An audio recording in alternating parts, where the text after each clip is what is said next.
저 말인가요? 내 이름은 종타쿠 오덕이죠. 우리 종도 여러분, 오늘 하루 어떠셨나요? 오늘은 인기 애니메이션 유메르 카라의 주인공 탄지로의 아빠 탄지로가 혈기가 되어버린다면 어떻게일지 대한 가상 시나리오 3부입니다. 이 영상에는 원작의 스포일러와 개인적인 견해가 있으니 그 점 유의하시길 바랍니다. 大丈夫ですか? 그럼 시작해볼까요? 저번 영상에서는 혈기가 된 탄지로가 전 주였던 사콘지와 즈고를 살해하고 탄지로가 해외호흡을 깨우치는 것까지 전개했었죠. 저번 영상을 보지 않으신 분들은 보고 오신 게 이 영상을 이해하고 즐기는 데 수월하니 보고 오는 거 추천드리고요. 이 가상 시나리오 컨텐츠는 원작의 고증을 차지할 때가는 매끄러운 진행이 않기 때문에 어느 정도의 설정으로나 능력치 보정은 이해해줬으면 좋겠습니다. 그럼 오늘의 가상 시나리오 시작하겠습니다. 이노스케는 나타공원 산에 있는 거미열기두가 싸운 도중 엄청난 박력을 가진 아빠 거미열기가 마주치게 되었고, 네가 여기서 제일 강한 녀석이냐? 라고 하며 아빠 거미열기에게 호기롭게 뛰어들었는데, 아빠 거미열기는 이노스케를 힘으로 뿌리쳐내며 날려버렸죠. 이노스케는 지금껏 완력에는 자신이 있었는데 처음으로 누군가에게 밀렸다는 것에 당황했고, 아빠 거미열기는 기회를 놓치지 않고 거침없이 주먹을 뻗어 이노스케에게 지명상을 입히려고 했습니다. 이노스케는 동물적인 감각으로 아슬아슬하게 방어해내긴 했지만 나라가 나무에 부딪혔고 그 충격에 정신이 아득해져 버렸죠. 아빠 거미열기는 이것으로 끝이다 라고 하며 쓰러진 이노스케를 향해 뛰어가 주먹을 날렸는데, 그 순간 사랑의 흡창격이 날아와 아빠 거미열기의 주먹을 날려버렸습니다. 이노스케는 뭐지? 라고 하며 그쪽을 봤는데 미치리가 뛰어와 아빠 거미열기에게 발차기를 날렸고 아빠 거미열기는 쭉 뒤로 밀려났죠. 미치리는 어우 다행이다, 하마터면 큰일 날 뻔했네 라고 부탁했고, 이노스케는 미치리에게 도망쳐, 네가 이길 수 있는 녀석이 아니야 라고 했습니다. 그 순간 아빠 거미열기가 뒤로 다가와 미치리를 덮쳤고 몸을 졸라 질식시켜버리려고 했죠. 그런데 미치리가 이러면 너무 답답하잖아요 라고 하며 아빠 거미열기의 압박을 힘으로 풀어내버렸고, 아빠 거미열기는 뭐지? 이 미친 괴력은? 이라며 당황했습니다.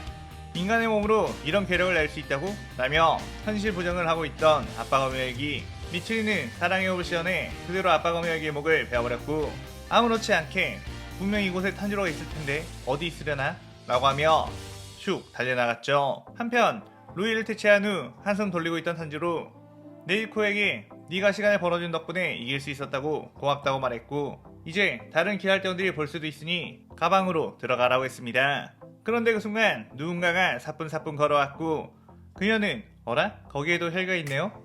당장 안 죽이고 뭐하는 거죠? 라고 했죠.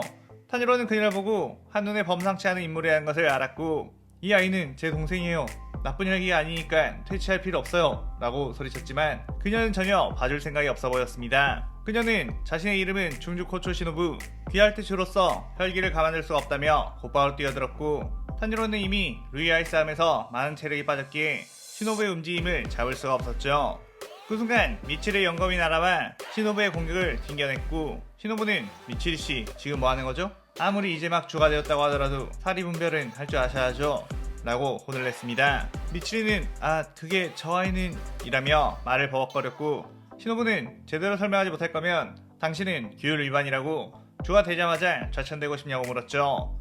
그런데 그때 귀할대 까마귀로부터 카모노 남매를 귀할대 본부로 데려오라는 알림이 왔고, 시노부는 일륜도를 집어넣으며 이해를 하지 못하겠다는 표정을 지었고, 미치리는 안도의 한숨을 쉬며 탄지로 네이코를 부축해 데려갔습니다. 귀할대 본부에서는 귀할대원이 혈기를 데리고 있었다는 것에 난리가 났는데, 더군다나 그는 랭고국 별장에서 지내며 쿄조로에게 수련을 받던 검사였다는 것에 비난의 화살이 쿄조로를 향하게 되었죠.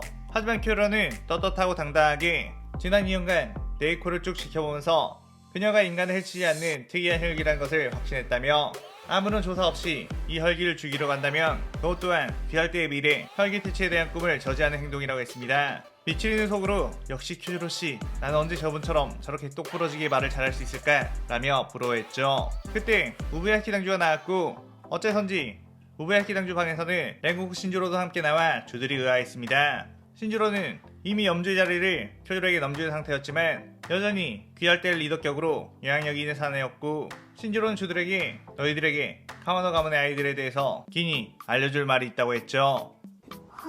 최근 들어 귀할대에서 은퇴한 검사들이 살해당한 일들이 발생하고 있는데 그건 전 일주 카모노 탄주로가 행하고 있는 짓이라고 밝혀졌다. 아직 들어온 지 얼마 안 된 주들은 잘 모를 수도 있겠지만 카모노 가문은 랭고쿠가와 더불어 대대로 귀살대를 지탱해오던 명문가. 그런데 그 녀석이 혈기가 되어 귀살대 검사들을 사냥하고 있다는 건데 그 녀석이 부장에게 조정을 당하는지 아니면 스스로의 의지인지는 아직 잘 모른다. 그 녀석을 잡기 위해서라도 카모난멜을 귀살대 소속으로 남겨두는 것이 효과적이라고 생각한다. 더군다나 네이코 같은 경우는 혈기가 되어서도 부장의 저주가 발동이 되지 않는 느낌이니 좀 더 지켜볼 필요가 있겠지. 자, 그럼 다들 알아들었길 바란다 라고 하며 신지로는 말을 끝마쳤고 모든 주들이 한순간에 엄청난 걸 들어버린 것 같아 벙찐 표정으로 있었죠. 탄지로는 괜히 엄청난 죄책감이 들었고 도대체 아빠가 왜 그런 짓을 하고 다니는 건지 하루빨리 막아야겠다는 생각을 했습니다. 그러던 어느 날 큐조로는 무한열차라는 곳에서 승객들이 실종된다는 정보를 듣고 필시 혈기의 짓이라고 생각해 그곳으로 가게 되었죠. 큐조로는 열차에 앉아 잔뜩 가져온 도시락을 까먹으며 무마해거리고 있었는데 보통 자신이 밥을 먹을 때 주위 사람들이 자신을 의식하지만 어쩐지 사람들의 시선이 자신이 아닌 다른 쪽에 쏠리고 있는 걸 알게 되었고 무슨 일이 있나? 설마 혈기인가? 라며 그쪽을 주시했습니다. 그런데 그쪽에는 미츠리가 수많은 도시락통을 까먹으며 오이시 거리고 있었고 옆에는 탄지로가 미츠리씨 이러다 배탈 나요 라고 하며 당황하고 있었죠. 큐조로는 너네가 여기 웬일이냐고 물었고 미츠리와 탄지로는 아 큐조로씨 라고 반가움을 표하며 큐조로씨가 열차 임무에 나간다고 해서 도와주러 왔다고 했습니다. 미츠리는 그냥 열차에서 먹는 도시락이 좋아서 지원을 한 거고 탄지로는 한 번도 열차라는 것을 타본 적이 없어서 지원을 한 거였죠. 큐조로는 일단 이렇게 왔으니 함께 무사히 임무를 끝마쳐보자고 기운을 북돋아줬고 자리에 앉게 되었습니다. 그러다 건편이와 검표를 시작한 후 모두가 잠에 빠지게 되었죠. 미츠리는 꿈에서 와구와구 맛있는 음식을 흡입하고 있었는데 주변에서는 수많은 남자들이 미츠리를 둘러싸야 이렇게 밥을 잘 먹는 여자는 처음이라며 너무 매력있다고 난리를 쳤고 미츠리가 맨손으로 나무 기둥을 으쌰 하고 뽑자 모두가 박수를 치며 힘센 여자는 너무 매력있다며 결혼하고 싶다고 다들 눈이 하트뿅뿅이 되었죠. 미츠리는 헤헤거리면서 기분 좋아했고 그 수많은 남자들 중에는 큐조로와 탄지로 역시 있었습니다. 행복한 꿈 덕분에 희죽희죽 웃고 있는 미츠리의 옆에는 탄지로가 인상을 쓰고 있었는데 탄지로는 꿈속에서 모든 가족들이 살아있는 것을 보게 되었죠. 어째선지 웃고 있는 아빠의 얼굴을 보자 왠지 모를 분노가 치밀어 올랐고 그 감정선 때문에 행복해야 할 꿈이 엉망진창이 되기 시작했죠.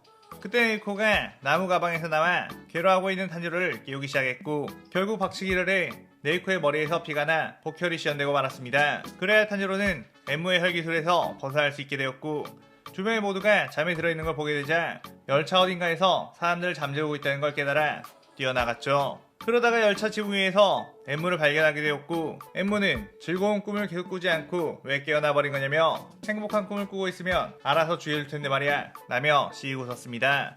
탄지로는 이 덕분에 우리 가족의 행복을 망쳐버린 그 녀석의 얼굴이 더 잘 떠올랐다며 그대로 해외호흡으로 뛰어가 엠무의 목을 베어버렸고 엠무는 이 녀석 움직임은 주의 실력이다 라며 놀랐죠. 탄지로는 엠무의 목을 베었음에도 몸이 소멸하지 않는다는 것에 당황했는데 엠무는 나는 이미 이 열차와 융합한 상태라서 방금 네가 벤 목은 가짜 목이라고 하며 열차 안으로 들어가 버렸습니다. 탄지로는 급하게 열차의 안으로 들어갔는데 열차엔 촉수들이 자라나 승객들을 위협하려고 하고 있었죠. 탄지로는 큰일이다 라며 자신의 엠무를 제대로 처치하지 못해서라고 자책을 했는데 그 순간 앞쪽에서 엄청난 파워의 풍압이 울려 퍼졌습니다. 그쪽을 보니 큐조로의 화염의 호흡이 엠무의 촉수들을 순식간에 베어버리고 있었고 반대편에는 미츠리의 사랑의 호흡이 촉수들을 전부 아작을 내버리고 있었죠. 탄지로는 역시 저 두 분이 있으니까 든든하다고 이럴 때 자신은 엠무의 진짜 목 위치를 찾아야겠다는 생각에 열심히 뛰어다녔고 자신의 감각이 열차 앞부분이 엠무의 목이라는 걸 알려주는 데 했습니다. 탄지로는 곧바로 해협을 시연해 열차의 앞머리를 크게 베어버렸고 엠무는 비명을 지르며 대치되었죠. 그 여파로 열차는 탈선하게 되었고 큐조로와 미츠리는 다친 승객들이 없나 세심하게 돌본 뒤 탄지로에게 정말 훌륭했다고 벌써 네가 하얀의 열기를 2마리나 대체해버렸으니 실력으로는 주가 되어도 손색이 없을 거라고 했습니다. 탄지로는 자신의 동경의 대상인 큐조로가 칭찬해주자 한없이 기뻤고 쑥스러워하며 아직 스승님을 따라가려면 멀었다고 했죠. 그런데 그 순간 어디선가 엄청난 기위가 느껴졌고 큐조로는 곧바로 일륜도를 꺼내 화염의 호흡을 시연한 뒤 그 기위가 느껴진 곳을 공개했습니다. 그러자 그곳에는 한 혈기가 있었고 그의 눈에는 상현삼의 표식이 박혀있었죠. 탄지로와 미치리는 왜 이곳에 저런 헬기가? 라며 공포에 짓눌렸고 큐로만이 당당하게 그의 앞으로 나아가 공격 자세를 취했습니다. 아카야는 니 녀석 염주로구나. 네 녀석이 그 유명한 신주로라는 녀석이냐? 라고 물었고 큐로는 신주로는 내 아버지, 나는 그의 아들 표주로다 라고 했죠. 아카야는 그래? 역대 최강의 염주라는 신주라는 녀석을 만나보고 싶었는데 살짝 아쉽긴 하다만 그래도 그 아들이라도 만난 게 어디냐며 곧바로 공격태세를 갖췄습니다. 한편 레고 신주로는 홀로 탄지로의 흔적들을 찾아 나선 상황. 탄지로의 행보를 미뤄왔을 때 이번에는 귀달대에서 최근에 은퇴하게 된 존타쿠라는 검사가 타겟이 될지도 모른다는 생각에 그가 있는 곳으로 갔죠. 그런데 아니나 다를까 그곳에서 엄청난 기회가 느꼈고 황급하게 그곳으로 뛰어갔는데 이미 존타쿠는 탄지로의 칼날에 갈갈기 큐브 스테이크 조각이 되어버리고 말았습니다. 존타쿠는 적당한 혈기만 잡아서 출세하고 겨우 목돈을 챙겨 은퇴하게 되었는데 이렇게 죽는다고? 라며 사망했고 신주로는 탄지로를 노려보며 오랜만이구나 탄지로 라고 했고 탄지로는 당신은 가장 마지막에 처리하려고 했는데 스스로 이렇게 찾아오다니 유감이군요. 신주로는 1년보다 수다스러워진 것 같구나. 칼을 뽑아라 라고 하자 탄지로는 곧바로 해외호흡을 시연했고 신주로 역시 화해호흡을 시연하며 이 시나리오 3부가 끝이 나게 되죠. 이번 시나리오에선 탄지로가 미츠리, 쿄요로와 유대를 더 쌓아가게끔 전개했고 신주로 역시 이 시나리오에서 큰 역할을 보여야 하며 기존과 다른 느낌의 구도를 잡게 되었네요. 오늘의 가상 시나리오에 대한 감상평 많이 남겨주시고 다음 시나리오 4부도 많은 기대 부탁드려요. 오늘 영상 즐겁게 보셨다면 구독, 좋아요, 알림 설정 누르는 거 잊지 마시고요. 그럼 오늘은 이만 사요나라.さようなら。